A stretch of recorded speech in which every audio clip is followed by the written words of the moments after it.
मैं डॉक्टर साधना भंडारी राजकीय डूंगर महाविद्यालय के लोक प्रशासन विभाग से आपका स्वागत करती हूँ। आज का video functions of management by Fayol part 2 है। पार्ट 1 में हमने इसके दो फंक्शंस डिस्कस किए थे, प्लानिंग एंड ऑर्गेनाइजिंग। जैसा हम जानते हैं कि फ्योल ने मैनेजमेंट के 5 प्रमुख कार्य बताए हैं: planning, organising, control, coordination and directing. इसमें से 2 फंक्शंस की हम डिटेल में चर्चा कर चुके हैं और आज के वीडियो में हम बचे हुए 3 कार्यों की चर्चा करेंगे। अगला जो कार्य है मैनेजमेंट का है वो है कंट्रोल। किसी भी संगठन में पहले प्लान बनाया गया, उसके बाद ऑर्गेनाइजेशन बनाया गया और अब आवश्यकता है कंट्रोल की। फ्योल कंट्रोल को किस प्रकार उपयोगी मानते हैं? नियंत्रण का तात्पर्य इस बात का मूल्यांकन करने से है कि उपक्रम के समस्त कार्य स्वीकृत की गई योजनाओं, दिए गए निर्देशों तथा निर्धारित नियमों के अनुसार हो रहे हैं अथवा नहीं। This is the control. Why to establish the control? नियंत्रण के माध्यम से ऐसे उपाय करना जिससे उपक्रम के कारोबार के निर्धारित लक्ष्यों की पूर्ति हेतु योजनाओं के अनुसार चलाया जा सके। यदि यह कार्य निश्चित योजना से हटकर होता है तो सुधारात्मक कदम उठाकर उसे योजना की दिशा में प्रशस्त किया जाना चाहिए। फ्योल का मानना है नियंत्रण के अंतर्गत इस बात की जांच पड़ताल करने का प्रयास किया जाता है कि कार्य योजना के अनुसार चल रहा है अथवा नहीं। स्वस्थ एवं प्रभावी नियंत्रण के लिए उन्होंने कुछ बिंदुओं पर जोर दिया है, उसे यहाँ एक डायग्राम के माध्यम से दिखाया गया है। पहली बात जो उन्होंने स्ट्रेस की है वो है नियंत्रण योजना पर आधारित हो कि आपने योजना में क्या निर्धारित किया है, क्या किया जाना चाहिए। दूसरा, उसको लागू करने के लिए संस्था में प्रगति रिपोर्ट बनाने की निरंतर व्यवस्था हो, अर्थात जो योजना बनाई गई है उस योजना की समय समय पर क्या प्रगति हुई है और निर्धारित योजना व प्रगति रिपोर्ट दोनों में यदि कोई अंतर हो, आपने यह योजना बनाई है और जो प्रगति रिपोर्ट है, अगर उन दोनों में कुछ डिफरेंस आ रहा है तो वो डिफरेंस क्यों आ रहा है, तो उस अंतर को पूरा करने के लिए सुधारात्मक कार्यवाही की व्यवस्था होनी चाहिए। और अंत में इसके पश्चात समूचे कार्य की समीक्षा की जानी चाहिए। समीक्षा के माध्यम से यदि योजना में कोई परिवर्तन करना हो तो आसानी से किया जा सके। ये सभी उपाय योजना को बेटर तरीके से इंप्लीमेंट करने के लिए किए जाते हैं और एक तरीके से कंट्रोल संगठन में सुधार के उपाय करता है, किस प्रकार से हम संगठन में सुधार ला सकते हैं। यह कोई बेसिकली दंड की व्यवस्था नहीं है, यह सुधारात्मक प्रक्रिया है। यद्यपि फ्योल ने नियंत्रण के लिए उचित दंड की व्यवस्था की बात कही है, परंतु फिर भी उन्होंने इसे ज्यादा एलेबोरेट नहीं किया।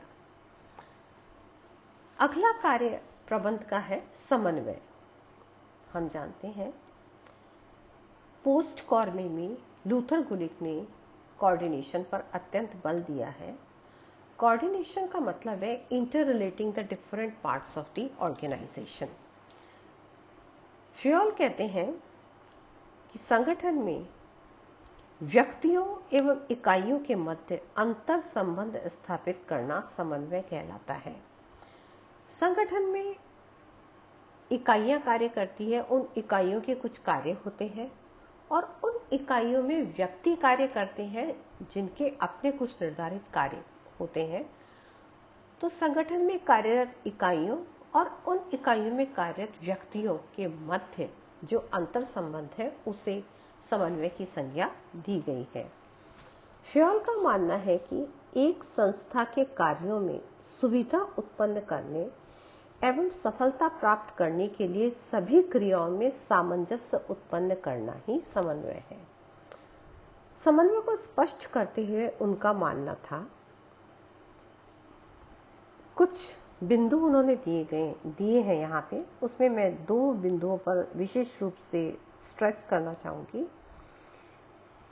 कि संगठन को उचित आकार देने तथा सुरक्षा उपायों को जोखिम के अनुकूल बनाना व रूपांतरित करना है समन्वय का कार्य। और दूसरा, वस्तुओं एवं क्रियाओं को उनके उपयुक्त अनुपात में रखना तथा साधनों को लक्ष्यों के अनुरूप बनाना। एक अच्छे समन्वित उपक्रम में फ्योल ने निम्न तथ्यों को ऑब्जर्व किया। पहला, वहां प्रत्येक विभाग अन्य विभागों के सामंजस्य में कार्य करता है तथा सभी क्रियाएं एक निश्चित एवं व्यवस्थित ढंग से निष्पादित होती हैं। दूसरा, वहां प्रत्येक डिवीजन व विभाग को अपनी भूमिका, दायित्व एवं पारस्परिक सहयोग के बारे में पूर्ण जानकारी होती है तथा प्रत्येक विभाग एवं उप विभाग की कार्य सूची का परिस्थितियों के साथ मिलकर निरंतर मेल बना रहता है। समन्वय स्थापित करने के लिए समन्वय की विधि में निम्न तत्वों का समावेश होना आवश्यक है। पहला, संतुलन। संतुलन को किस प्रकार से फ्योल देखते हैं?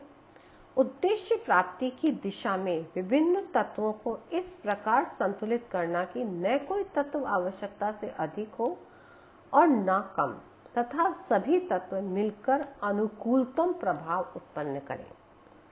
यानी जो बैलेंस है वो इसलिए हो ताकि प्रभाव अनुकूलतम हो। दूसरा है समय निर्धारण। प्रगति के समय को इस प्रकार व्यवस्थित किया जाए कि कार्य का कुशल संपादन निश्चित समय में योजना के अनुकूल हो।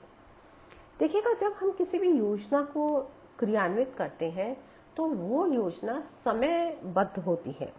तो समय निर्धारण बहुत आवश्यक है कि निर्धारित समय में उस कार्य को किया जाए। और अंतिम जो उसका तत्व है वो है विलयन। व्यवसाय में लगे विभिन्न हितों को इस प्रकार एकीकृत करना कि व्यावसायिक उद्देश्यों को कुशलतापूर्वक प्राप्त किया जा सके। फ्योल के अनुसार जिन संस्थाओं में समन्वय का अभाव होता है, उन्होंने अभाव की भी चर्चा करी है, वहां किस प्रकार की चीजें हमें देखने को मिलती हैं। प्रत्येक विभाग को दूसरे विभाग के बारे में कोई जानकारी नहीं होती कि विभाग क्या कर रहा है। प्रत्येक विभाग एवं व्यक्ति अपने हितों की चिंता करते हैं। क्योंकि उनका सामंजस्य नहीं होता, अतः वह दूसरे विभागों के बारे में, उनके हितों के बारे में चिंता नहीं करते हैं। व्यक्ति एवं इकाइयों के मध्य संप्रेषण एवं सहयोग नहीं होता। एक ऑर्गेनाइजेशन तब तक सफलतापूर्वक कार्य नहीं कर सकता जब तक कि इकाइयों और व्यक्तियों के मध्य में संप्रेषण एवं सहयोग ना हो। वहां सामान्य हित, पहल की भावना, संगठन निष्ठा का पूर्ण अभाव पाया जाता है। और समन्वय स्थापित करने के लिए उन्होंने 2 और बातों पर चर्चा करी। वो था विभागाध्यक्षों की साप्ताहिक सभाएं हों तथा संपर्क अधिकारियों की नियुक्ति हो, ताकि वो डिफरेंट यूनिट्स और डिफरेंट जो लोग एम्प्लॉइज काम कर रहे हैं उनसे कोऑर्डिनेशन बिठा सकें। और अंतिम बिंदु है वो है निर्देशन। यह अंतिम कार्य है जो प्रबंध करता है। और फ्योल के अनुसार यह माना गया है कि निर्देशन संगठन को गतिशील बनाए रखता है। वह इसके माध्यम से कर्मचारियों के प्रयासों का अधिकतम उपयोग किया जाता है, क्योंकि निर्देशन में यह बताया जाता है कि व्यक्ति को क्या करना है, कैसे करना है, तथा यह देखना कि वे व्यक्ति अपना कार्य दिए गए निर्देशों के अनुसार कर रहे हैं या नहीं। निर्देश देने से संगठन में अनुशासन बना रहता है। व्यक्ति एक निश्चित योजना के अनुसार, निश्चित प्लान के अनुसार अपने प्री डिसाइडेड ऑब्जेक्टिव्स की दिशा में टाइम बाउंड होकर कार्य करता है। क्या निर्देशन को प्रबंध का तत्व माना जाना चाहिए? इसका उत्तर देते हुए फ्योल ने क्या कहा? यह आवश्यक नहीं है, फिर भी मैंने निम्न कारणों से प्रबंध के कार्यों में इसे सम्मिलित किया। उन्होंने लॉजिक दिया है कि मैंने डायरेक्शन को क्यों सम्मिलित किया है। पहला, कर्मचारियों के चयन व प्रशिक्षण एवं संगठन की संरचना का कार्य निर्देशन से संबंधित है। दूसरा, निर्देशन के अधिकांश सिद्धांत प्रबंध के ही सिद्धांत हैं। निर्देशन प्रबंध की प्रक्रिया को अत्यंत महत्वपूर्ण बना देता है। फ्योल ने निर्देशन करने वाले प्रबंधकों के लिए निम्न बातें आवश्यक बताई हैं।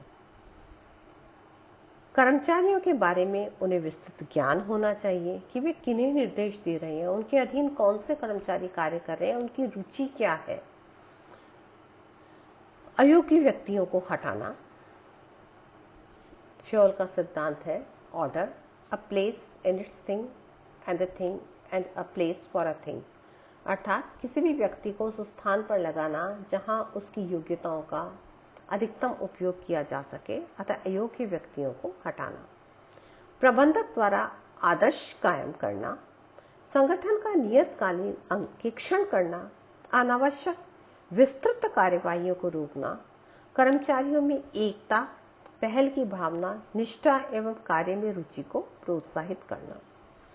ऐसा नहीं है कि फ्योल ने ही प्रबंध के कार्य बताए हैं। कुछ और भी पब्लिक एडमिनिस्ट्रेशन के क्षेत्र में विचारक हैं जिन्होंने प्रबंध के कार्य बताए हैं। डेविस ने प्रबंध के 3 कार्य बताए हैं, नियोजन, संगठन और नियंत्रण। ब्रिज ने 4 कार्य बताए हैं, नियोजन, समन्वय, नियंत्रण एवं मोटिवेशन, अभिप्रेरणा। और टेरी ने भी प्रबंध के 4 कार्य बताए, नियोजन, संगठन, गति प्रदान करना और नियंत्रण। लूथर गुलिक ने प्रबंध के कार्यों को पोस्टकॉर्ड नामक सूत्र में समाहित किया है। यदि हम इन सभी की ओर एक दृष्टि डालें तो हम निष्कर्ष के तौर पर यह कह सकते हैं कि फ्योल द्वारा बताए गए कार्य किसी भी प्रकार के प्रबंध में, किसी भी प्रकार की ऑर्गेनाइजेशन में पाए जाते हैं। ये यूनिवर्सल फंक्शंस हैं जिसे हम छोटे, बड़े और डिफरेंट प्रकार के कार्य करने वाले ऑर्गेनाइजेशन में देखते हैं। तो इस प्रकार इस वीडियो में हमने प्रबंध के कार्यों पर चर्चा करी है। अगले वीडियो में हम फ्योल के कार्यों के मूल्यांकन पर चर्चा करेंगे। तब तक आप इस वीडियो को ध्यान से सुनें। Stay safe, stay happy. Thank you very much.